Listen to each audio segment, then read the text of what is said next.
This was the Birmingham Test match, the remarkable victory of India. Our colleague Boria Majumdar is in the United Kingdom. It's over to him.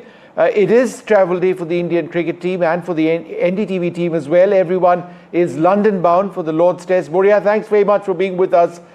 Before we talk about London and the next Test match, how exactly did Team India celebrate? The team celebrated at the ground for the first hour or so, and every player was delighted and jubilant. More importantly, celebrated with the fans, in the sense, outside of gate number 3, firstly the celebrations happened inside. There was a team bonding also, and then there were these fans waiting outside for about an hour and a half. Not a single fan outside of that gate 3 had left. They wanted a glimpse of the players. Then the players came out and entered the team bus. But you've also got to understand that with somebody like Gautam Gambhir at the helm, the celebrations will never be over the top. It is just one test match that India has won. It is not a series. They have not won the series yet. So it is not as if, that everything has sort of ended here. In 3 days' time, there is Lords. So it was measured, it was composed, but yes, it was one of the greatest victories. So the players did celebrate, and the fans also loved it when each of the players waved at them while leaving. Now, Shubman spoke about the importance of maintaining momentum. There is, however, a quick turnaround time. The players might be a touch tired before this last Test match and the next one in Lords. Does that matter? Yeah, you're right. Gill spoke about momentum, and rightly so. India played great cricket in Leeds for the first 4 days. Last day went out of control.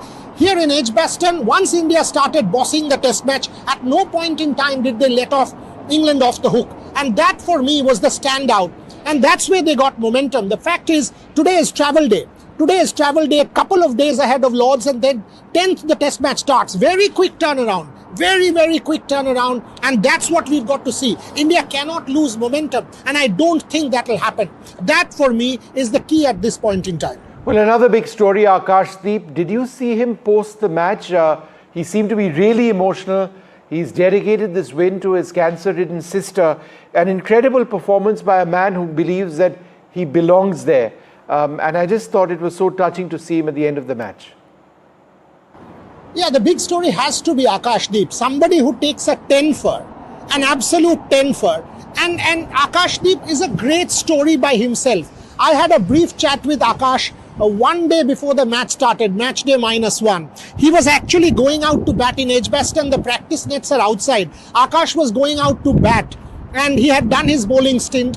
He's a Bengal player, as you all know. And I greeted him and I said, Akash, this is your game. Eta tomar match, bhalo kore khelo, play well. And he's an absolutely humble, rooted guy. And he said to me, yes, we will give it our all. We will absolutely give it our all. None of us imagined that this is what Akashdeep will be able to do. And he has dedicated this to his ailing sister who was impacted by cancer. Again, these things, when it happens to these guys, people like Akashdeep, humble, rooted, you think there is something innately good about sport.